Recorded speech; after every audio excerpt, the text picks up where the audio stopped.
Fuck, it's an IPA.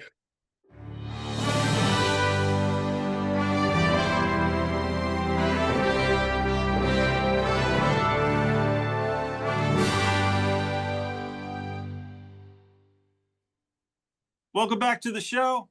I'm Rob. I'm here with Mike and Joe. And as you can see, Mike and Joe are together. It's like Starsky and Hutch or something. I don't even know. Ponch and John. Use any Michael and Kit. Michael Knight and Kit. I don't know. But welcome back. Appreciate you turning in. This is the Hogs, Hops, and Hope podcast. Hot takes, cold beers, zero credentials. And not surprisingly, we're going to start off with Terry news because, I mean, I feel like we should just change the name of the podcast to the Terry McLaurin podcast. What's new with Terry this week? Okay, but before we do that, because at this point you got to drink before we get to Terry anyway, so we should probably start with what we're all drinking. So let's switch it up. Rob, what are you drinking? Start with you.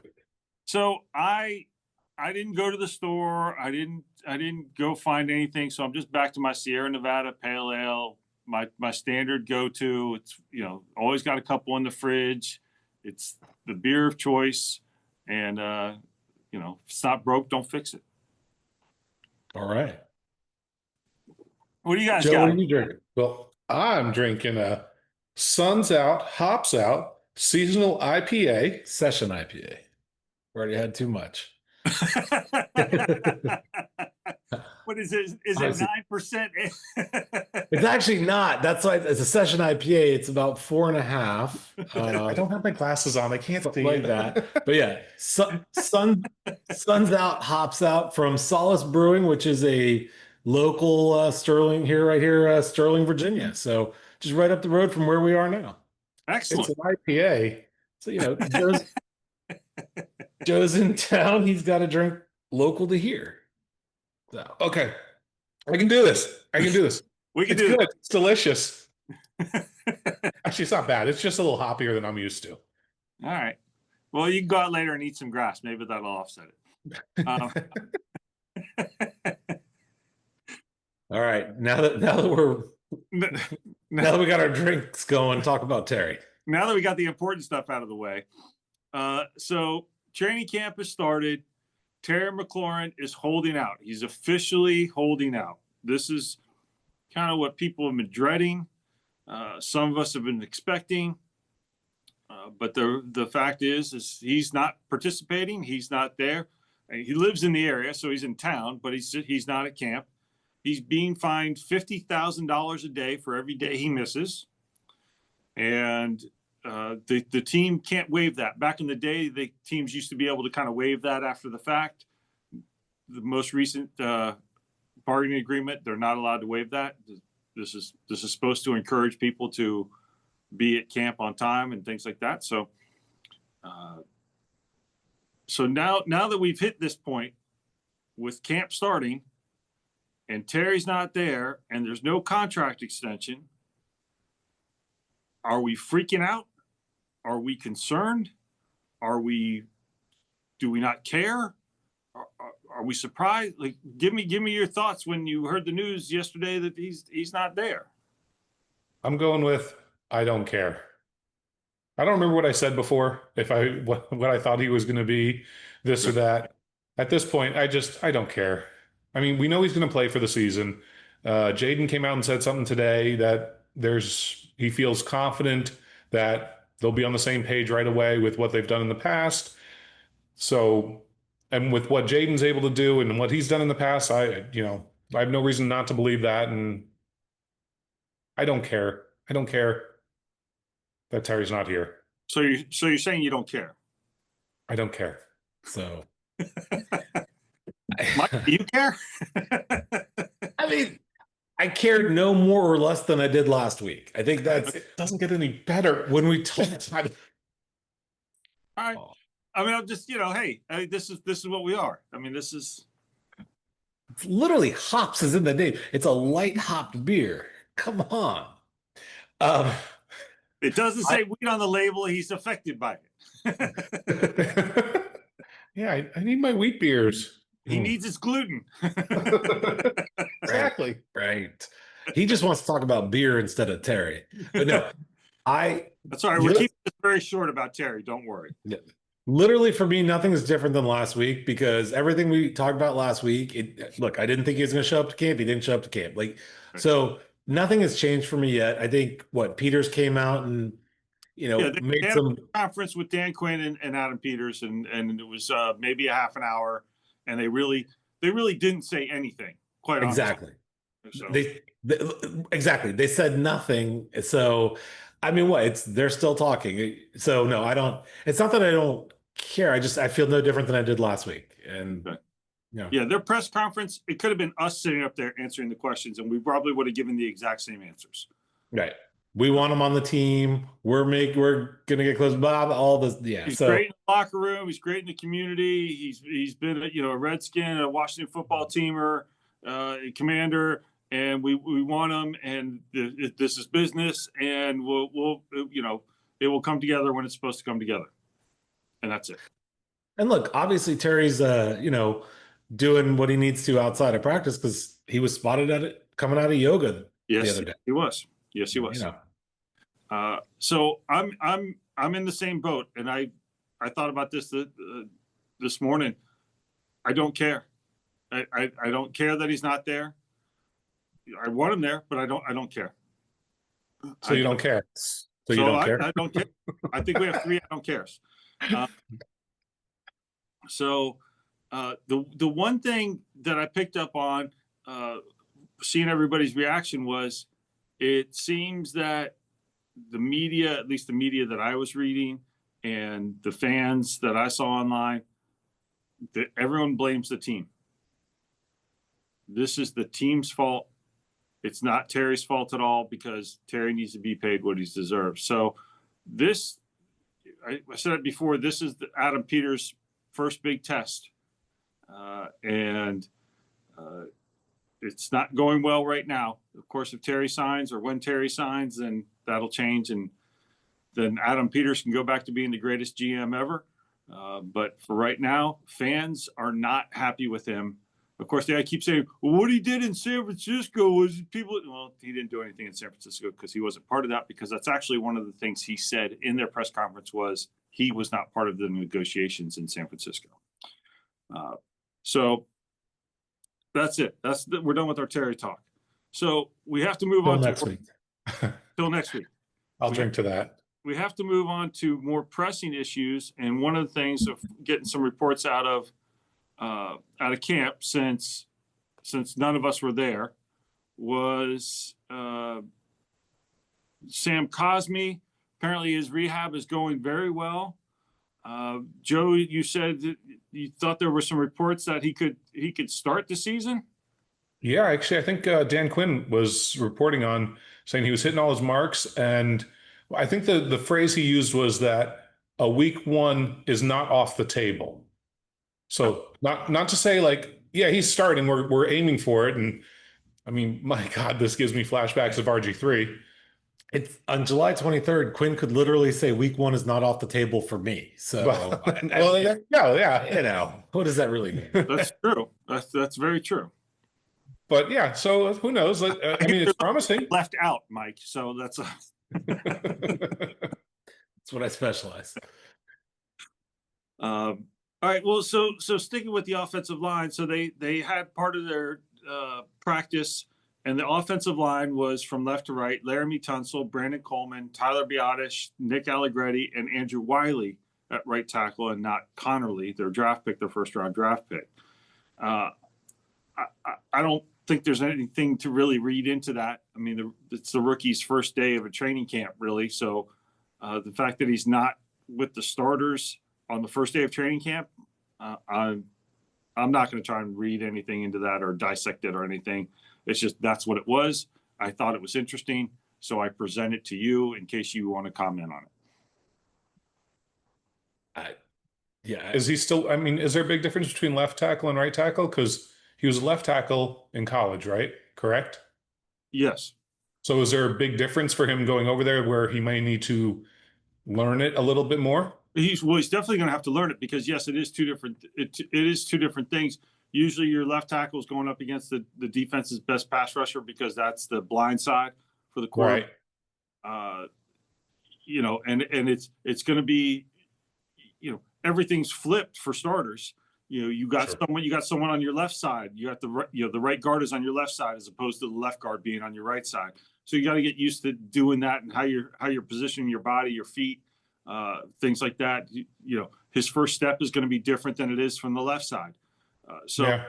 So yeah, he's got some learning to do, but I think he might have played some right tackle in college, but yes, he was primarily a left tackle. But it's July 23rd. We got time. We got several weeks before the season. We got a couple preseason games and joint practices and such. So again, I'm not overly concerned about that it's the first practice of training. Right. So yeah, I wouldn't wouldn't try to figure out what that means, if anything. Just, first day, whatever. Okay, so now here is the most important thing we will talk about during this show. Kickers. Sweet. We're talking about kickers. Oh, Gay went 6 for 6. He went 5 for 5. No, I saw 6 for 6 somewhere. I'm reading 5 for 5, and including one from 53 yards. So that's our kicker on a 1-year deal. Yes. Two of our favorite things. That's and right. it seems to be hitting his kicks right now because that's very important on the first day of training camp. That's right. Hey, if he missed him, it would be pretty bad. So, we're bringing another kicker. Let's see. They did sign a new wide receiver, Tay Martin. I don't know anything about him. That happened today. I think that's more of just filling in a roster spot because Terry is on the non-reporting list, so I don't think he counts against a roster spot. And going back to Cosby real quick, he's actually on the PUP list, the physically unable to perform list. So again, it doesn't count as a roster spot. So they can have more people in to try and give I guess that's more for depth. You look for backups that way. But let's see, what else did I have in there? So not a whole lot going on. The switching to the stadium, because that's our other favorite topic. The DC City Council met with the team directly about trying to work out a deal or maybe a better deal or a deal that they like a little bit more. They met with the team. The reports were that was very positive. And I think the city council is going to vote on a budget for the stadium. Yeah. That's what I heard coming out of that meeting is now that whatever, there's a little more agreement. They'll put it to a vote now. So, yeah. So hopefully that will allow the still to keep the 2030 opening on track, and they can get the Women's World Cup and whatever else, all the other stuff they were trying to get. In other news, is someone that we haven't talked about in a while, Noah Brown was at camp and practicing and doing full things, full exercises and drills and that type of thing. So that's good. Last we heard he was being carted off the field with a knee injury. So that's good news, especially if we don't have a number one receiver. Yeah. He who shall not be named. But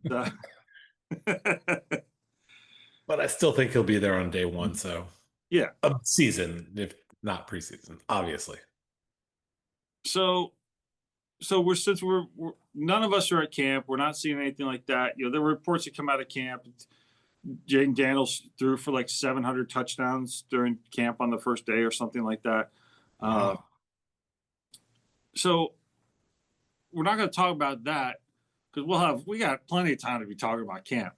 I want to ask you all a question though. This is actually something I wanted to ask 2 weeks ago and even last week, but we kept having other stuff to talk about. So now I'm going to pose this question to you. Okay. And it's about the team. And Okay. we're not predicting games. We said we weren't going to do that. We didn't go through the schedule and say, oh, they'll win this, they'll lose this. We're not doing that. Oh, they're going to finish 11-6 or whatever. But knowing that the team they're coming off a 12-5 season. They won double-digit games. They made it to the playoffs. Two very big things. So the last time they had back-to-back seasons with double-digit wins was 1990 and 1991. Okay.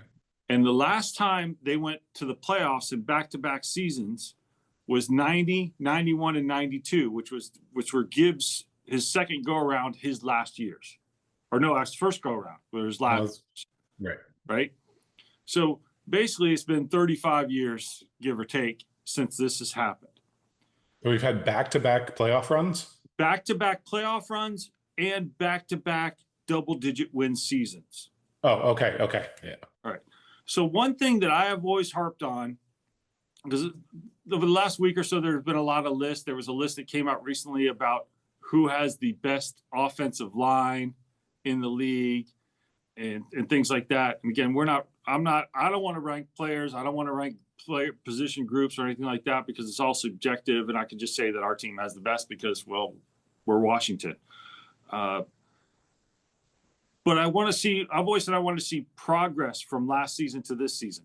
I want to see the team develop more than anything else.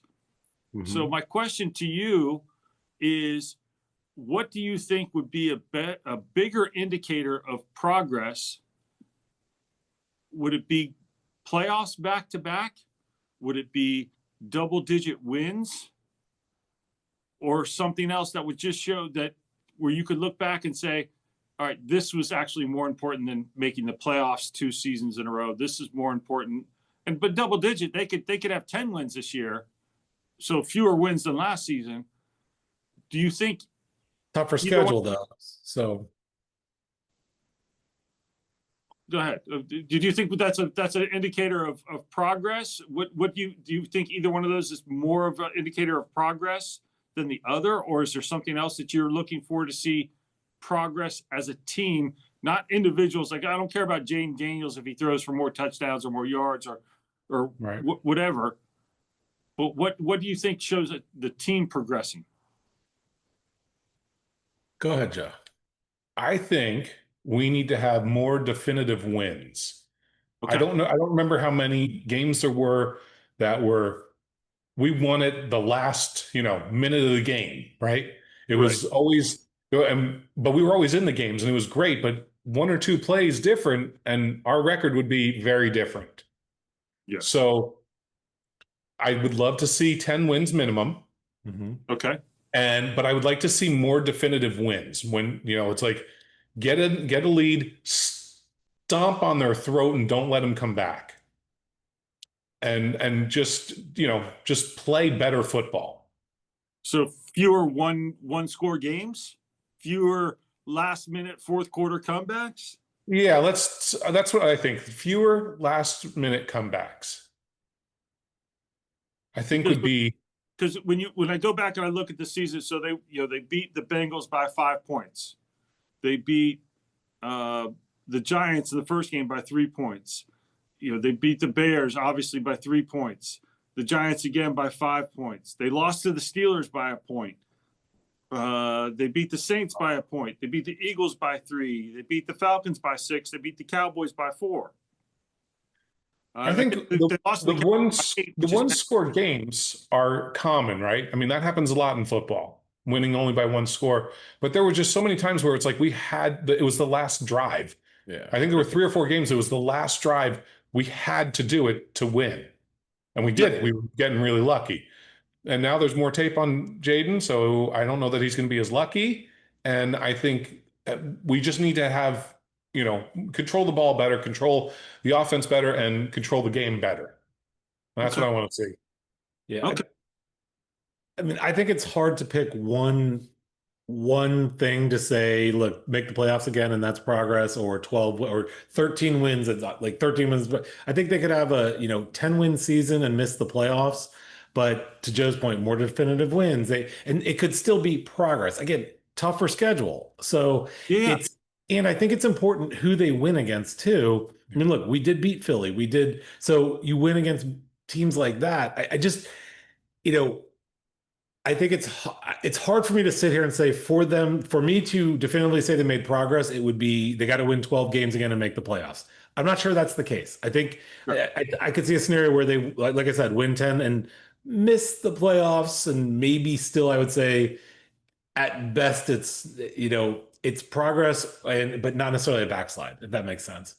Yeah, no, and that's kind of I what I was looking at when I was thinking about this was, this is a team that could go out and win 10 games this year and not make the playoffs. And I guess the fan base is kind of what I'm looking at, is would the fan base as a whole be disappointed if they won 10 games and didn't make the playoffs? Yes, they would be. Yeah. And so I guess maybe that's the way I should have phrased the question. I could have phrased it a little better, of saying, if the team came out and won double-digit games in back-to-back seasons for the first time in 35 years, but didn't make the playoffs, would you consider that a success? Would you consider that progress? And I realize there's other factors into that, as you guys were describing. I mean, I'm with you all.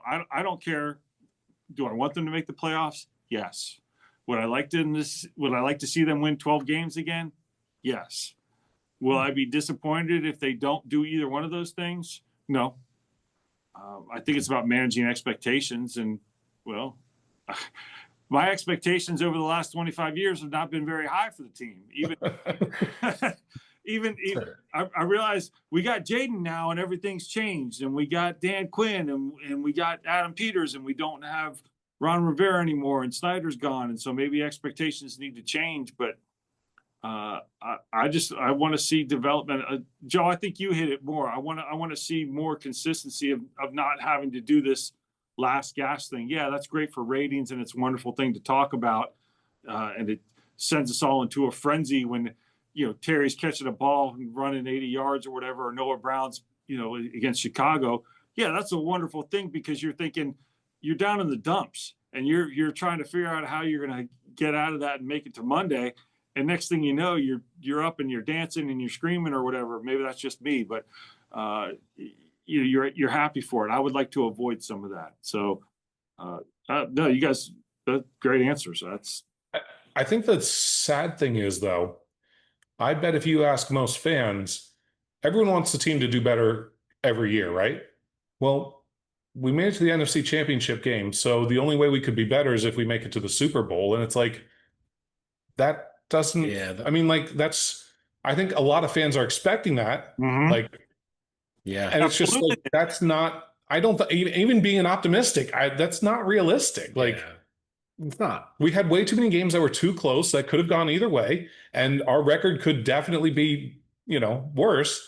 The only way I'm going to be pissed is if it's like 8 wins, no playoffs, and no development, and then it's like, what the hell? Like, what are we doing? Yeah, I would like to see us not have to go for it on 4th down as much as we did last year. Yeah, I think that's just the culture they're trying to create, though, because that's the same thing that's happening in Detroit. They're going for it on 4th. Yeah, but if we make it on 3rd, I don't want to be in that position. I don't want to be in that position. Right. Oh, okay. I don't want to leave it to 4th and 1 or 4th and 2 at my opponent's 45 or even our 45 and trying to figure out, are we going to go for it or not? Yeah, because well, he's not here anymore, but we're riverboat gamblers. We're going to go for it every time. I'd rather convert on 2nd or 3rd down and not have it get to 4th down. So that's my thing. You just don't want the kickers on the field. Well, I mean, I don't care one way or the other about the stupid kickers. I mean, our kicker's gay, man. Gay, totally gay. So yes, he is. I don't care. I mean, look, we talked about it before. If we got rid of the kickers, that's cap space to pay somebody else. Right? I mean, that's right. Yeah. Isn't our kicker he's getting a few million this year for his 1-year contract? Yeah, he is. He's not a cheap kicker. I have high expectations of him.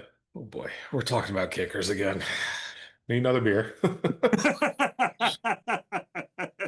Where it all goes to shit. What's he? He's got a $4.3 million contract. Whoa. Yeah. Yeah, So, well. Terry's only going to get offered 28 million now because of that. right? See, if they didn't pay the kicker $4 million, they could pay Terry 36. Yep. Yeah, I made it come from 28 to 36. Yeah, that's Rob math right there. Well, what are they paying Tress? That was my question. So, it's get rid of the kickers and pay Terry whatever he wants. Pay Terry what he deserves. Just pay Terry. Yeah. They're gonna pay him. Let's see. What if they don't? It's gonna get real ugly. Tressway's cap hit this year is 1.4 million. It's not right. Could be. Base salary is 2.7. Oh, okay.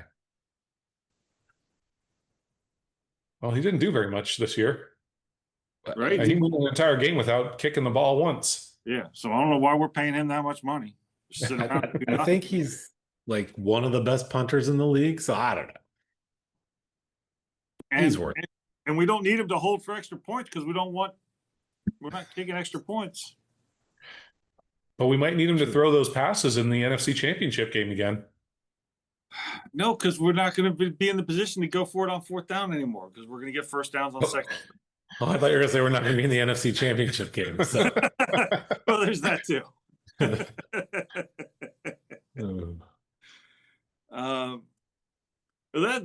That's all I got. Is there anything you guys want to talk about? Anything you throw out there or concerned? I saw they got a new dome, a new locker room, a new conference room or something, and yeah, good for them. Yeah, the locker room is all nice and fancy. They've been working on that all off season. I saw a picture of it. Looked comfy. Looked nice. Looks very nice. And I'm happy for them. That's wonderful. That's why they can't pay Terry. Right, because they spent all the money on it. The dome in the locker room. The needs of the many outweigh the needs of the one. So they needed to build a dome and a better locker room rather than pay Terry. Okay, well, I guess we're losing Terry then. So says Spock. Well,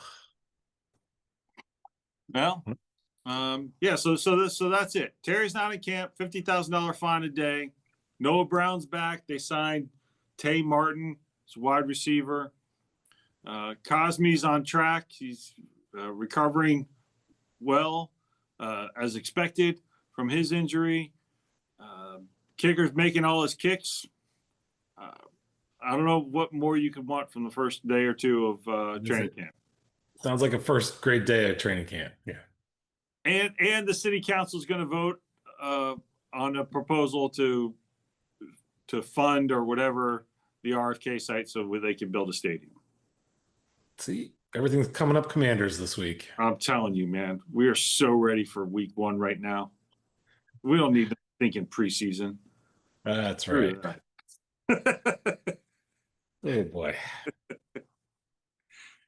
All right. Well, I guess we'll wrap it up then. All right.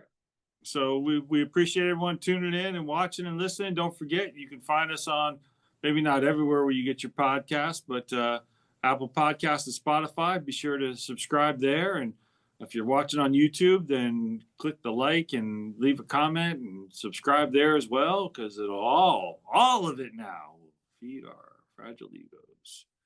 And until next week, when we'll probably talk about Terry again, and we'll talk about I don't know what, but Kickers. Apparently. And maybe Joe can have his wheat beer back by then. I'm gonna need it after this. All right. So until the next time, thanks so much for watching. Bye. Bye.